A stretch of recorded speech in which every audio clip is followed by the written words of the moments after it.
Periods के बारे में बात करेंगे, माहवारी के बारे में।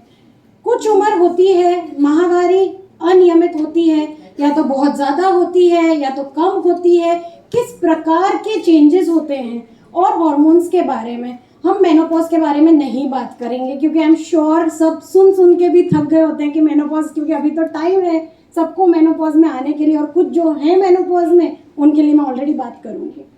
सो नॉर्मल पीरियड साइकिल किसको बोलते हैं? माहवारी अगर 25 से 35 दिन के बीच में आती है वो नॉर्मल है। 5 से 7 दिन ऊपर नीचे सामान्य है, या तो उससे ज़्यादा दिन टाइम लगता है वो इरेगुलर है, या तो उससे कम मतलब हर 15-20 दिन में आ जाती है तो वो तकलीफजनक है। बहुत ज़्यादा आती है माहवारी, तो कितनी माहवारी ज़्यादा आती है, मतलब आपको समझ में आ ही जाता होगा कि अभी तक मेरी माहवारी शुरू हुई थी, मैं दिन में 3 पैड्स चेंज करती थी, लेकिन अब मुझे दिन में एटलीस्ट 5 से 7 पैड चेंज करने पड़ते हैं। वो बहुत ज़्यादा है। या तो कम हो जाती है कि दिन में एक ही पैड बिगड़ता है, ऐसा क्यों होता है? सो बहुत सारे ऐसे चेंजेस होते हैं शरीर के अंदर जिसकी वजह से ये हो सकता है। सो ये जब तक शुरू हो रहा है तब तक मैं आपको बता देती हूँ। सो पहली चीज़ हम डील करेंगे कि माहवारी नहीं आ रही है या कम आ रही है, और इससे मैं ये समझाना चाहती हूँ कि ये इम्पोर्टेंट क्यों है। आजकल की अगर आप लड़कियों को देखते हैं 16-17 साल की, 20-21 साल की, वो हमारे पास इसीलिए आती है कि हमारी माहवारी कम हो गई है। 40-40 दिनों में आती है, लेकिन आती है तो बूंद बूंद ही दिखता है, फिर बंद हो जाती है। Is that regular? Is that normal? So that is not normal. And वो क्यों नॉर्मल नहीं है? कभी कभी इसके साथ वेट गेन होता है। अगर आपने अपनी बेटियों को देखा हो या आपकी बहनों को, तो वेट गेन इसके साथ हो सकता है। Oh yes, thank you. So everything that you wanted to know but never asked, that is my topic. So please feel free to ask. So as मैंने पहले भी बताया क्या नॉर्मल है और क्या अबनॉर्मल है। So ये मैंने क्यों ये स्लाइड रखी है, क्योंकि मैं जब ये बोलती हूँ ना टैम्पॉन्स या मेंस्ट्रुअल कप, किसी को पता नहीं होता है, और जिसको पता होता है उनको खाली एक इमेज होती है, आइडिया होता है, बट एग्जैक्टली क्या होता है वो देखा ही नहीं होता है। सो ये मेंस्ट्रुअल कप है और ये टैम्पॉन है। आई एम श्योर मेरी मदर को भी ये नहीं पता था जब तक मैं गायनेक नहीं बनी कि ये होता क्या है। सो हम लोग ब्लड फ्लो, आजकल जो लड़कियां यंग आती हैं वो लोग मेरे को मेंस्ट्रुअल कप के मेजरमेंट से ही बोलती हैं। So ma'am I empty 50 ml a day, मतलब लिटरली वो लोग मेजर करती है, क्योंकि मेंस्ट्रुअल कप के अंदर ब्लीडिंग आपका इकट्ठा होता है और टैम्पॉन्स ये होते हैं। तो मैंने ये सोचा कि आपको कुछ अलग दिखेगा, इसीलिए मैंने ये रखी स्लाइड। और अगर आप देखना चाहें तो मैं लेके भी आई हूँ, just in case somebody is interested. So amenorrhoea, जब पीरियड कम आता है, ओलिगोमेनोरिया बोलते हैं या एमेनोरिया बोलते हैं। कब कब हो सकता है? नॉर्मल कोर्स के अंदर जब ब्रेस्ट फीडिंग करते हैं महिला, जब धारण देते हैं, तब ये कम होता ही है और ये नॉर्मल है। कभी कभी जब यंग लड़कियां होती हैं 14-15 साल की, हम लोग एक्सपेक्ट करते हैं कि इनका पीरियड शुरू हो जाता है, लेकिन कभी कभी नहीं होता है।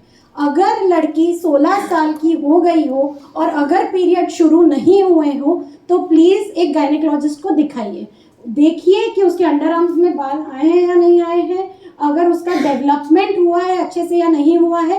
एक सोनोग्राफी करके पता चल जाएगा कि एवरीथिंग इज़ नॉर्मल और नॉट। बट अगर सब कुछ नॉर्मल है तो पेशेंटली वेट कीजिए, पीरियड आ जाएंगे। अभी हम लोग देख क्या रहे हैं कि मदर्स बहुत एंथुजियास्टिक आती हैं, मतलब लड़की को तो कोई तकलीफ नहीं है बट मम्मी को तकलीफ है। मैम 1.5 महीना हो गया पीरियड नहीं आया है, कुछ करो। लेकिन पीरियड साइकिल रेगुलराइज होने के अंदर टाइम लगता है। आप ये समझें कि आपकी रेगुलर साइकिल भी तुरंत नहीं हुई है, यू ऑल्सो टुक टाइम। तो ऐसा नहीं है कि अगर लड़की 14-15 साल की है तो रेगुलर पीरियड आने चाहिए, नहीं। 18-19 साल के बाद भी इरेगुलरिटी इज नॉर्मल। और प्लीज आप चिंता मत कीजिए, क्योंकि जब तक लड़की सेक्सुअली एक्टिव नहीं होती है हार्मोन्स देने की जरूरत नहीं होती है। सो कम से कम दवाई हम दे, वही हमारा आउटलुक होता है। हमें दवाइयाँ देनी ही नहीं है यंग उम्र के अंदर। सो सेकेंडरी एमेनोरिया, ये मैं क्यों इसके बारे में बात कर रही हूँ, हॉर्मोन्स की वजह से। और ये क्यों, क्योंकि आजकल कम पीरियड वाले, जैसे मैंने बताया, बहुत कॉमन है। और अगर हम उसको इन्वेस्टिगेट करेंगे, या तो उसमें से 40% को थायराइड होगा, थायराइड बढ़ा। और ऐसा नहीं है ज़रूरी कि थायराइड के लिए कोई उम्र चाहिए या फैमिली हिस्ट्री चाहिए या कोई सिम्टम चाहिए। पीरियड नहीं आना भी एक सिम्टम है कि आपका थायराइड बढ़ा हो, तो आपको थायराइड का रिपोर्ट करवाना चाहिए, पहली चीज़। और प्रोलैक्टिन का रिपोर्ट। अब आप पूछेंगे थायराइड तो हमको पता है क्या है, प्रोलैक्टिन नहीं पता क्या है। सो प्रोलैक्टिन इज अ हार्मोन और वो लैक्टेटिंग हार्मोन होता है। आजकल हम लोग 70% फीमेल्स में ये हार्मोन बढ़ा हुआ देखते हैं। क्यों? उसका कारण हमें एज गायनेकोलॉजिस्ट भी नहीं पता, लेकिन ये हार्मोन बढ़ने की वजह से आपका वेट बढ़ सकता है, हेयर लॉस हो सकता है, आपको पीरियड कम आ सकता है, या तो इरेगुलर पीरियड आ सकता है। ये सब रीजंस, या तो ब्रेस्ट में से डिस्चार्ज भी आ सकता है कि थोड़ा सा ब्रेस्ट में से या तो पानी निकलता हो या तो दूध निकलता हो, ऐसा हो सकता है। ऐसा ज़रूरी नहीं है कि उसमें प्रेगनेंसी की ज़रूरत है, ऐसा कुछ ज़रूरी नहीं है। सो नेचुरल मैंने ऑलरेडी एक्सप्लेन कर दिया है। कॉन्ट्रासेप्टिव पिल्स, कभी कभी है ना, हम स्त्री अपने आप को, जैसे लवीना ने बहुत सही तरह से बताया, हम लोग अपने आप को बहुत इग्नोर करते हैं क्योंकि हमारी लाइफ इतनी फास्ट होती है दूसरे सब में कि हम अपने आप को भूल जाते हैं। उसके अंदर गायनेक में होता क्या है कि हम हॉर्मोन्स लेते हैं प्रेगनेंसी नहीं रखने के लिए, कॉन्ट्रासेप्टिव पिल्स जिसको हम बोलते हैं, और हम लिए जाते हैं क्योंकि हम वापस दिखाने गए नहीं हैं। So there has to be a time. आप हॉर्मोन्स कंटिन्यूअस नहीं ले सकते, कहीं ना कहीं आपको बंद करना है। और ये मैं क्यों बोल रही हूँ, क्योंकि मेरी ओपीडी में ही पेशेंट आते हैं और जब पूछते हो कि आपने हॉर्मोन्स लिए हैं, मैम एक्चुअली चालू तो की थी, फिर मैं 5 साल से ले ही रही हूँ। अरे बट अपने 5 साल में एक बार भी नहीं दिखाया, मैम टाइम ही नहीं मिला। सो ये हम सुनते हैं। सो वो अगर आप कर रहे हैं तो इट्स नॉट राइट एंड आपको दिखाना चाहिए। कुछ मेडिसिन ऐसी होती हैं जो शुरू करते हैं जिसकी वजह से आपका पीरियड या तो कम हो सकता है या तो बंद हो सकता है, specially psychiatric medicine, anti depressive medicine. So और कीमोथेरेपी वेरी इंपॉर्टेंटली, अगर आपको किडनी डायलिसिस पे अगर आप हैं तो आपको पीरियड नहीं आए, ऐसा भी हो सकता है। So these things are common. दूसरी चीज, आजकल ओबेसिटी इतनी कॉमन हो गई है, वेट गेन, पीसीओडी, अगर आपने सुना हो, पॉलीसिस्टिक ओवेरियन डिजीज, मतलब जिनकी यंग लड़कियां होंगी ना, उन्होंने तो 100% ये सुना होगा, नहीं सुना हो ऐसा बने ही नहीं। क्योंकि पेशेंट खुद गूगल करके मेरे पास आते हैं, मुझे पीसीओडी है, तो मुझे तो सिर्फ इतना ही बताना है कि हाँ है। So it is so common, but see PCOD is a condition. समझिए, लड़कियों को ये समझ नहीं होती क्योंकि बेचारी 20, 21, 22 साल की अकेली आती है, मम्मियों को तो लेके भी नहीं आती क्योंकि उनको शर्म आती है मम्मी के सामने। सो अगर एक्सरसाइजिंग आप ठीक से करेंगी तो पीसीओडी कंट्रोल में रहेगा और आपका पीरियड रेगुलराइज होगा, बट उसके लिए एक्सरसाइज करना बहुत जरूरी बनता है। लोग ऐसा समझते हैं कि हमको दवाई दे दो और हमारे पीरियड रेगुलर कर दो, बस बात खत्म हो गई। शॉर्टकट नहीं होता है इसके अंदर। So excess exercise also causes period irregularity. पता है, एक लड़की आई मेरे पास, उसने प्रेगनेंसी के बाद ड्रास्टिक वेट लॉस किया, मतलब unhealthy weight loss. For example, she lost about 20 kgs in a period of 2 months and फिर उसके ब्रेस्ट सैगिंग, यंग लड़की, एंड शी केम कि मेरे ब्रेस्ट सैग हो गए, सब जगह पे मार्क्स हैं, यहाँ पे मार्क्स, थाइस के ऊपर, क्योंकि जहाँ जहाँ पे भी आपको फैट लॉस होगा इतना सीवियर वाला, वहाँ पे वो होना ही है, उसकी वजह से उसके पीरियड बंद हो गए। So that is normal. So ये जो कीटो डाइट का कंसेप्ट और जो क्रैश डाइट का कंसेप्ट है, that is not right at any age. Do a healthy diet. Healthy diet में कोई हर्ज नहीं है, but crash diet is a problem. Stress leads to hormonal imbalance which leads to period irregular. Thyroid मैंने बता दिया, pituitary बता दिया, प्रीमेच्योर मेनोपॉज। अनफॉर्चुनेटली मैं उसकी बात क्यों कर रही हूँ, क्योंकि ये बहुत दुख वाली चीज़ है कि पोस्ट कोविड हम लोग ने 33 ईयर ओल्ड, मतलब अभी तो शादी बस हुई है और प्रेगनेंसी हो ही नहीं सकती, क्योंकि अब ओवरी तो बंद होने की तैयारी में। क्यों? उसका कोविड से क्या लेना देना है वो अभी रिसर्च में है, लेकिन लेना देना है और हम लोग ये देख रहे हैं। सो आजकल अगर हमारे पास कोई आ रहा है तो हमको ये बोलना पड़ता है कि भाई आप प्रेगनेंसी प्लान कर लो, आपकी फैमिली लाइफ कंप्लीट कर लो, डू नॉट वेट। क्योंकि आजकल का ज़माना क्या आ गया है कि अभी हमारा पढ़ाई करो, फिर हम करियर करेंगे, अभी हम सोचेंगे बच्चा करने के लिए, लेकिन अभी टाइम है। मैं खुद करियर ओरिएंटेड फीमेल हूँ, मेरी खुद की एक 10 साल की बेटी है, लेकिन मैं खुद ये समझती हूँ कि आजकल career is important, but at the same time आपका टाइम क्लॉक टिकिंग है, ये आपको समझना है। So do not wait for pregnancy, टटाटक प्रेगनेंसी करके फैमिली लाइफ कंप्लीट करो, करियर होता ही रहेगा, that is not going to go anywhere. So I think मैंने बहुत कुछ जल्दी जल्दी में कर दिया है। सो एनीवेज, हाँ, मेनोरेजिया, बहुत ज़्यादा ब्लीडिंग आ रहा है।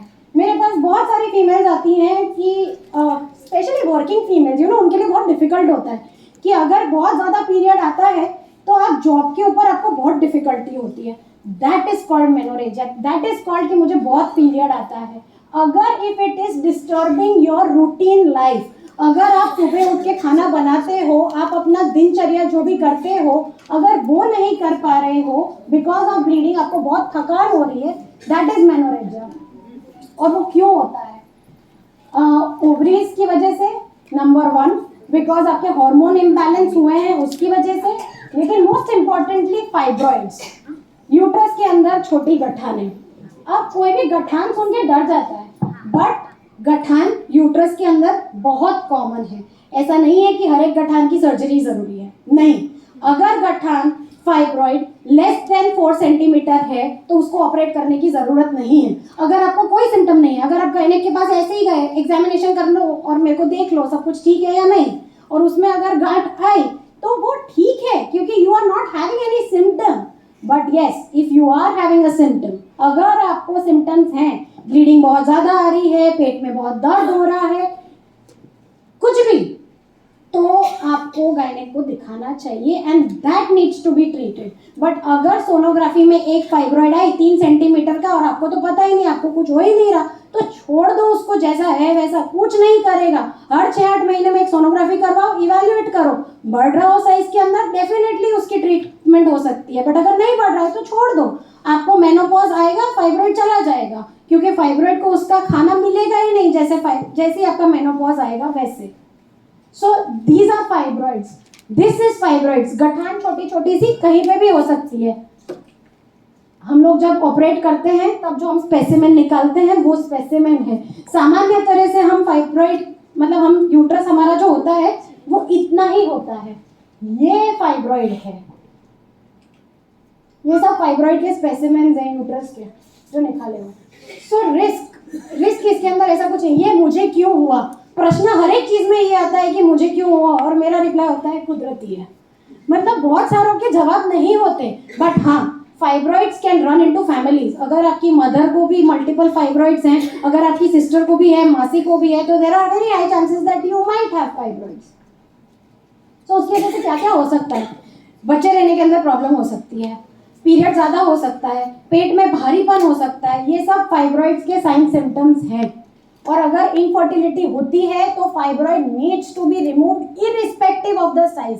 अगर 2 सेंटीमीटर का भी फाइब्रॉइड है लेकिन बच्चा नहीं रह रहा है तो वो फाइब्रॉइड निकालना है based on the location, fibroid कहाँ पे है उसके ऊपर। सो हम लोग उसके लिए क्या करते हैं? सोनोग्राफी करते हैं। Sonography is the main stay, उससे हमको पता चल जाएगा। ट्रीटमेंट, ऐसी कोई दवाई नहीं आती, और आती है तो वो अभी it is not a proven fact कि वो दवाई की वजह से गठान श्रिंक हो जाएगी। सो अगर कोई बोलता है कि आप दवाई लो तो it is a trial, it is not a 100% curative thing for a fibroid. गठान उससे चली जाएगी ऐसा नहीं है। 100% वो किससे जा सकती है? या तो हम दूरबीन से गठान निकाले या तो हम दूरबीन से बच्चेदानी निकालें। अब वो दोनों में डिफरेंस, और वो मैं क्यों बोल रही हूँ, क्योंकि मेरे पास ऐसे ही पेशेंट आते हैं कि मैडम बच्चेदानी निकाले या गठान निकाले। वो डिपेंड करता है आपकी उम्र पर और आपकी फर्टिलिटी पर कि आपके कितने बच्चे हैं। अगर आपको और बच्चे चाहिए तो सिर्फ गठान निकालो, और अगर आपको अब बच्चे नहीं चाहिए, आपकी फैमिली लाइफ कंप्लीट हो चुकी है, तो बच्चेदानी निकालो। क्यों? क्योंकि फाइब्रॉइड की टेंडेंसी है, अगर मैंने आज निकाला 2 साल बाद फिर से हो सकता है, 2 साल में हो, 6 महीने में हो, 2 महीने में हो, वो किसी के हाथ में नहीं है, वो फिर से हो सकता है। It can increase in size and number, आज एक है कल 2 होंगे। सो अगर आपको बच्चे नहीं चाहिए तो निकालना इज बेटर, लेकिन अगर आपको बच्चे चाहिए तो सिर्फ वो रखिए। सो दिस इज मायोमेक्टमी, बच्चे सिर्फ फाइब्रॉइड निकालना। वो ऊपर फाइब्रॉइड है, ये वाइट जो आपको दिख रहा है वो उसमें से निकाला है, और ये उसके बाद टाँके लिए हैं। और ये हिस्ट्रोस्कोपिक मायोमेक्टमी, ये हम करते हैं जिनके अंदर प्रेगनेंसी नहीं रहती है। नीचे से हम दूरबीन डाल के और नीचे से फाइब्रॉइड निकालने का प्रयत्न करते हैं। एंडोमेट्रियल पॉलिप, मस्सा जो हम बोलते हैं, मस्से की तकलीफ, मस्सा बच्चेदानी में होना कॉमन है। अगर मस्सा हुआ तो आपको तकलीफ क्या होगी? Spotting, bleeding, irregular. 5 दिन तो जो आता है वो आता ही है, उसके बाद 10वें दिन फिर से थोड़ा थोड़ा हो रहा है, फिर हमको 14वें दिन हो रहा है, फिर हमको 20वें दिन भी हो रहा है। That it could be a polyp, मस्सा, मतलब ऐसे लटकता हुआ। अब उसकी वजह से आपको सिर्फ इरेगुलर ब्लीडिंग हो सकती है, स्पॉटिंग हो सकती है, लेकिन उसके अंदर भी ज़्यादा भी हो सकती है। सो हम मस्सा निकालने की ही एडवाइस देते हैं, इसमें और कुछ नहीं हो सकता। नीचे से दूरबीन डाल के और नीचे से ही मस्सा निकल जाता है। मस्से की ऐसी प्रकृति नहीं है जो फिर से हो सकता है, so don't worry about it. Risk factors बहुत सारे हैं। Hormones number 1, number 2 obesity age age increases, increase in उम्र, ब्लीडिंग, डेफिनेटली सोनोग्राफी, सोनोग्राफी से 100% पता चल जाए कि मस्सा है या नहीं। मैनेजमेंट जैसे मैंने बताया, एग्जैक्टली फाइब्रॉइड का ही मैनेजमेंट इसमें भी रहता है, किस तरह से ऑपरेट करना वही जरूरी है।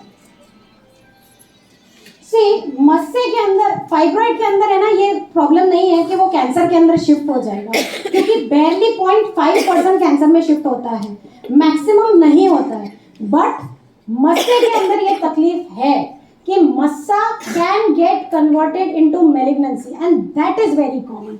सो मस्से को इग्नोर नहीं करना चाहिए।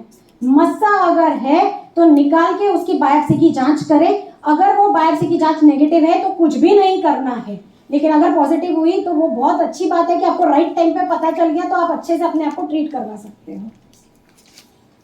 सो एंडोमेट्रियोसिस आजकल बहुत कॉमन है। बच्चेदानी फूल गई, वो जो बोलते हैं ना सूजन आ गई बच्चेदानी में, सूजन 2 प्रकार से आ सकती है, एक इन्फेक्शन की वजह से और दूसरा एंडोमेट्रियोसिस की वजह से, जिसको हम एडिनोमाइसिस बोलते हैं। और इसके लिए सबसे बड़ी जिम्मेदारी पता है किसकी होती है? आई एम श्योर अगर मैं पूछूंगी ना तो कोई मुझे बताएगा नहीं इतने बड़े क्राउड में, लेकिन अगर मैं इंडिविजुअली पूछूंगी ना, आपके कितने अबॉर्शन हुए? 2, 3, 4, मतलब वो नंबर चढ़ता रहता है। और वो अबॉर्शन तब होता है तब हमको कुछ नहीं पता चलता है, क्योंकि तब ऐसा लगता है कि सब कुछ सही है, कुछ दिक्कत है ही नहीं। बट ऐसा नहीं है।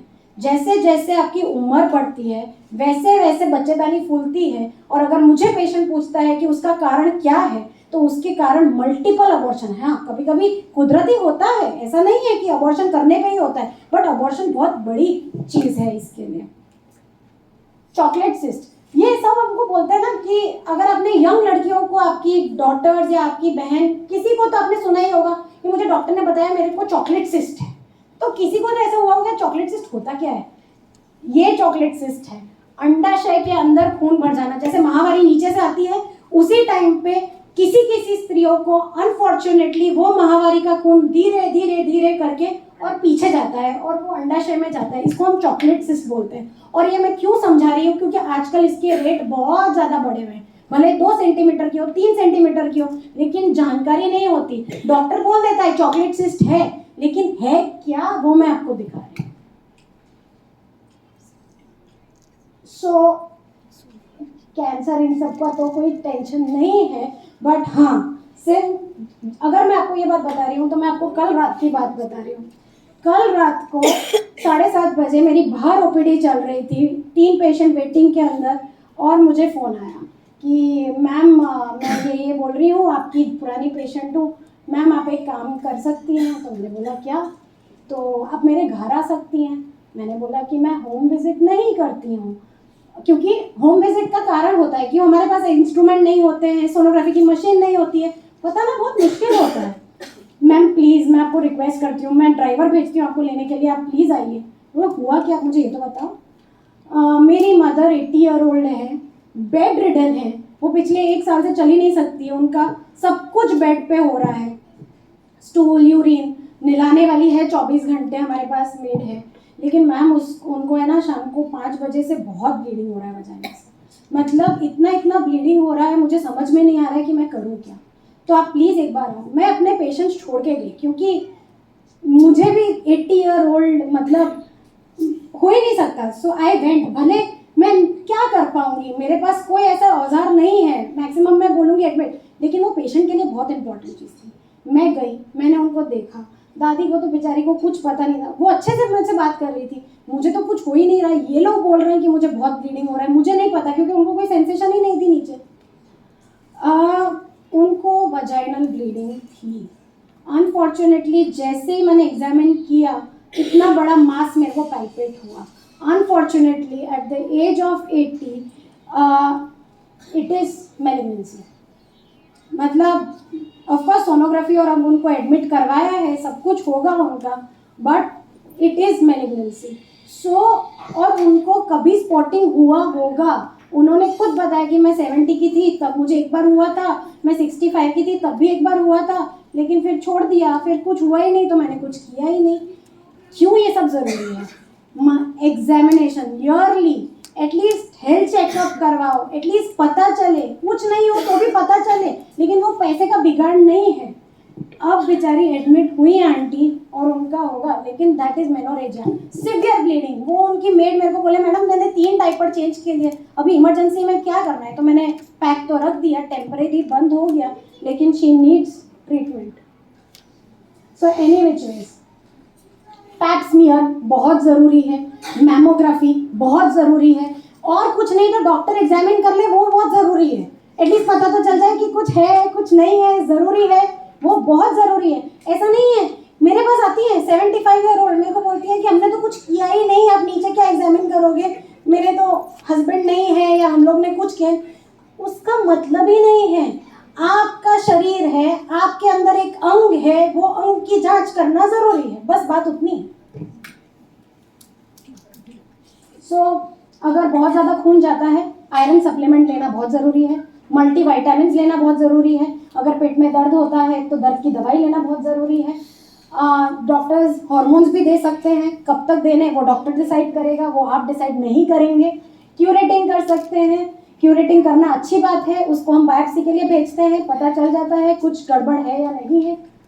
और हिस्टेरेक्टमी, बच्चेदानी निकालना, उसके बीच में भी थर्मल अब्लेशन भी आता है, मेरिना भी आता है, लेकिन वो आप बाद में कभी। पीएमएस, और ये क्यों ज़रूरी है, क्योंकि आजकल की हम स्त्रियां हैं, हम ऐसा सोचते हैं कि हमको इरिटेबिलिटी क्यों हो रही है, हमारा मूड क्यों ऑफ हो रहा है, मेरे को बिना वजह रोना क्यों आ रहा है, मेरे को बिना वजह गुस्सा क्यों आ रहा है, मुझे कुछ करने की चाह नहीं है, मुझे पता है कि कुछ नहीं हुआ, घर में झगड़ा नहीं हुआ, फिर भी मेरा मूड बहुत खराब है, क्यों? Either it could be perimenopause और it could be premenstrual syndrome. और इसको बहुत लाइटली लेते हैं क्योंकि हम अपने आप को टाइम ही नहीं देते, तकलीफ ये है।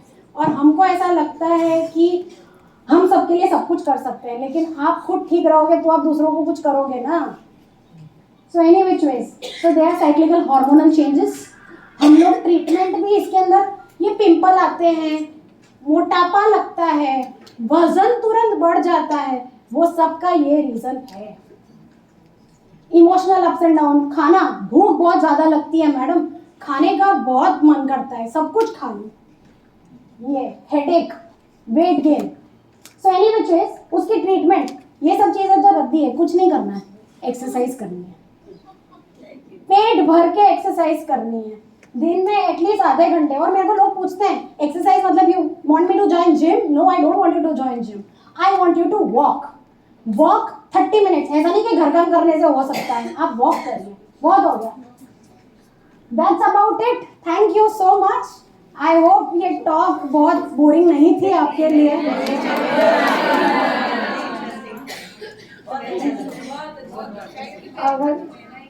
Most welcome.